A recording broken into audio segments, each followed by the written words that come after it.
Bom dia, meu amado e minha amada, bom dia para você, meu irmão, minha irmã. Partilhe agora pela Rede Século XXI mais um programa, louvando e bendizendo ao Senhor Jesus, que é o Rei da nossa vida.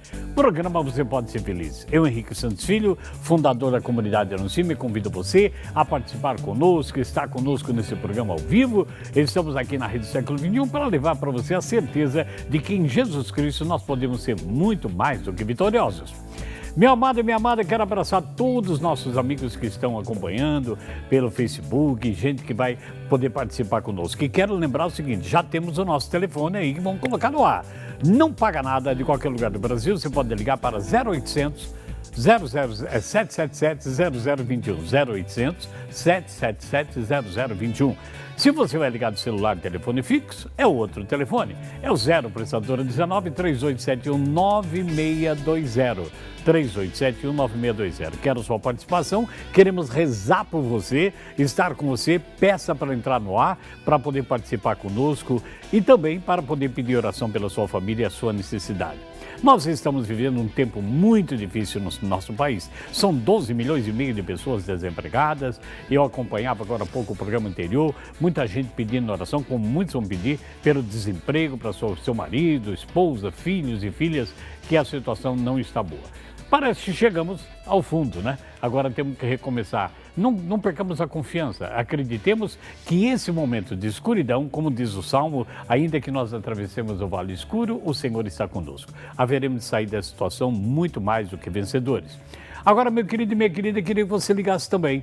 A Associação do Senhor Jesus precisa da sua ajuda. Cada sócio que entra recebe o brinde nosso, que é a Revista Brasil Cristão com alimento espiritual.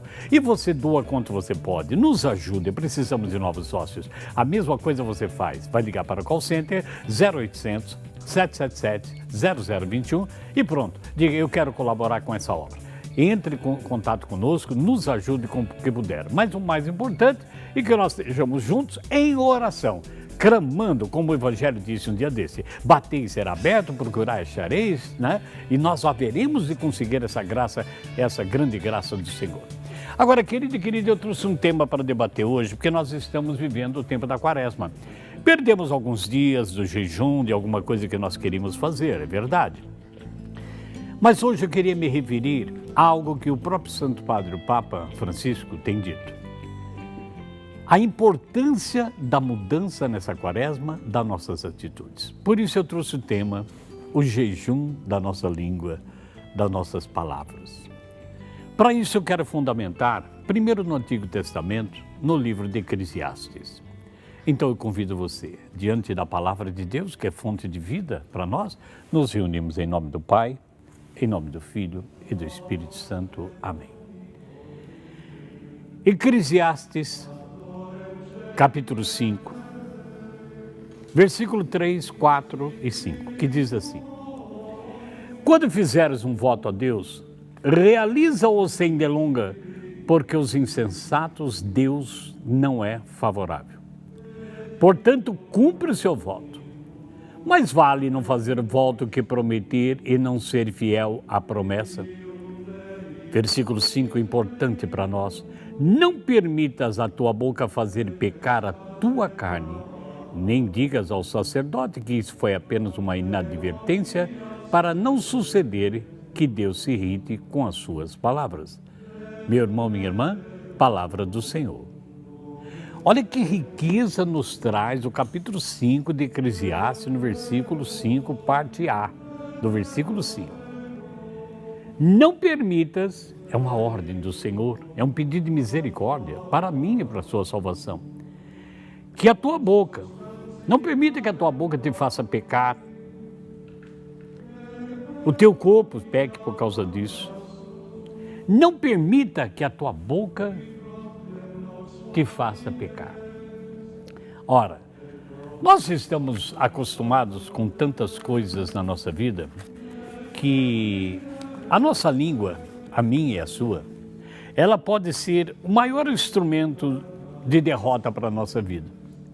Tiago vai dizer, nós vamos repetir essa passagem sempre, que com a mesma boca que louva a Deus, nós amaldiçoamos nossos irmãos.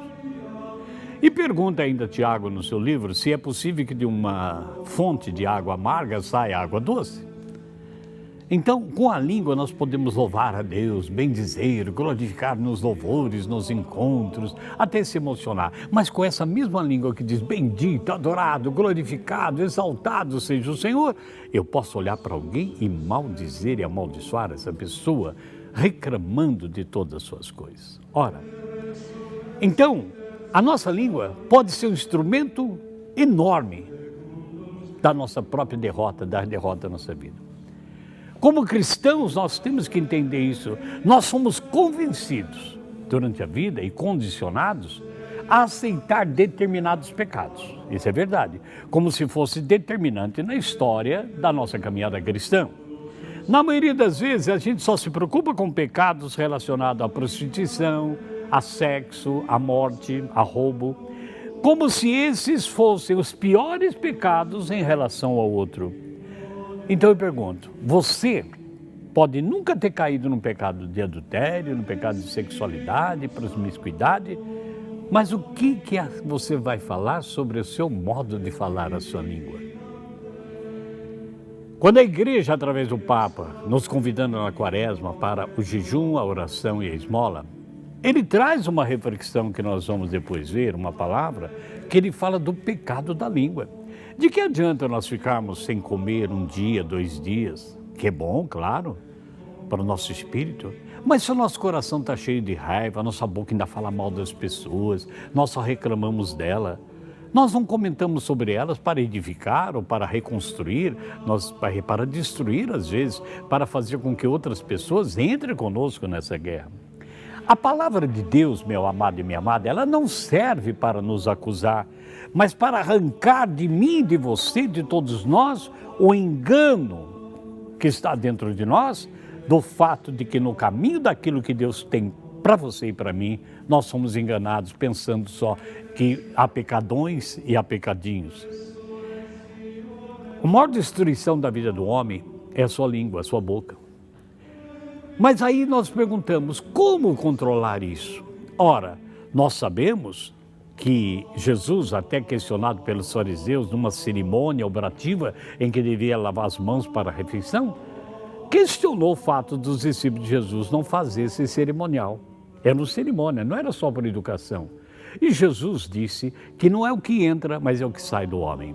Então veja bem, por que nós falamos? Porque o nosso coração está cheio de raiva, nosso coração não tem paz, nosso coração está ranqueroso, nosso coração está cheio de vingança, está cheio de reclamação, nosso coração está machucado, de feridas não curadas e a gente acaba praguejando, amaldiçoando, decretando a derrota de nossos irmãos. É só aquela pessoa, seja o filho ou filha, um companheiro de comunidade, um irmão do grupo de oração, da pastoral, seja alguém da sua família, da minha família, contrariou a nossa vida, nós já estamos decretando desgraça nesse irmão, nessa irmã. E não percebemos o quanto isso penetra profundo no coração das pessoas, que não há remédio que cure essa dor. Não há remédio que cure essa dor. Somente o perdão pode curar. Então, por que nós não fazemos então uma semana pelo menos, ou talvez todos os dias do ano, o jejum da língua? Paulo diz que nossas palavras sejam para edificar e não para destruir. Ora, amado e amada, a partir do entendimento que eu tenho e você tem, entendimento correto da palavra de Deus e correto da palavra de Deus, que está na minha mão, nós vemos que não é apenas um pecado, mas é um conjunto de atitudes que nós temos que pode me levar à derrota. Às vezes você não consegue ter vitória na sua vida, às vezes você não consegue ter vitória nos seus negócios, as coisas não mudam. Por quê? Porque há alguma coisa, eu mesmo posso ser o causador dessa desgraça, dessa derrota que eu estou passando, por causa do meu coração cheio de ressentimentos, mágoas e tantas coisas não curadas. Ora, meu querido e minha querida, nós temos que então buscar nessa quaresma, nesse tempo e todos os dias da nossa vida, sermos cada vez melhores. Por isso que Tiago, no capítulo 3, versículo 9, como eu disse, diz assim: com a língua nós bendizemos o Senhor, que é nosso Pai, e com ela amaldiçoamos os homens. A sua esposa, sua sogra, seu sogro, seu marido, seus filhos. Amaldiçamos os homens, que são feitos à semelhança de Deus. Então, da mesma boca sai bênçãos. Amém. Mas também saem maldições. É isso que é a palavra de Deus. Então, não pode ser assim para nós cristãos. Nesse tempo, o Tiago vem dizer, então, eu quero repetir essa passagem. Por acaso, pode sair água doce e água amarga da mesma fonte? Tem jeito isso? Quer dizer, como pode sair maldição da minha boca e sair bênção ao mesmo tempo? Ou é uma coisa ou é outra. O que tem feito? Nós temos percebido que as pessoas se reúnem mais para falar dos outros do que para palavras de edificação. Sabem da vida de todo mundo, sabem tudo o que acontece, criticam, outros aumentam mais e assim vai aumentando. Sabem da família, às vezes nem conhecem porque ouviu falar. Então nós estamos assim criticando, esquecendo que tem alguém falando de nós também. Então nós, para ter uma postura, para termos uma ressurreição interior, nós precisamos moderar o nosso modo de ser. Ora, a palavra diz, no meio da diversidade, não deixe que a sua língua crie mais problemas do que você já tem. Tiago está exortando nós, nessa passagem do capítulo 3, sobre a fofoca. Não falem mal uns dos outros. Quem fala mal do irmão, julga o irmão, fala da lei e julga a lei, já condena, se tornou juiz. Mas nós temos um juiz acima de tudo. Então, querido e querido, o programa vai se desenrolar por aqui, para que nós possamos partilhar. Eu quero que você ligue para 0800 777 0021 para dizer como é que você tem, né? Como é que você tem moderado o modo de falar das pessoas. Lembrando que sempre, às vezes na hora da raiva, a gente acaba praguejando contra filho que a gente ama, contra esposa que ama, contra marido que ama. Nós acabamos dizendo, né? Eu escuto muito isso das pessoas dizendo, até para a mãe, a senhora vai morrer, tal, tanta coisa que a gente vai dizendo assim e vamos amaldiçoando. E as pessoas vão se derrotando, porque a palavra que é levada, ela não volta sem fazer o seu efeito. Então, nós decretamos a bênção ou decretamos a maldição. A maldição, somos convidados, como Paulo diz em Romanos, antes abençoeis do que amaldiçoeis. Então, quero a sua participação, queremos orar com você, queremos pedir nesse instante, pela Trindade Santa, que nossos lábios sejam santificados, mas que o Senhor cure o nosso coração, para que a nossa boca fale do que o coração está cheio, cheio de bênção, cheio de graças, cheio de vitória. Amém? Aguardo a sua ligação para o próximo bloco, vou ao primeiro intervalo, não saia daí, eu volto já com o programa Você Pode Ser Feliz.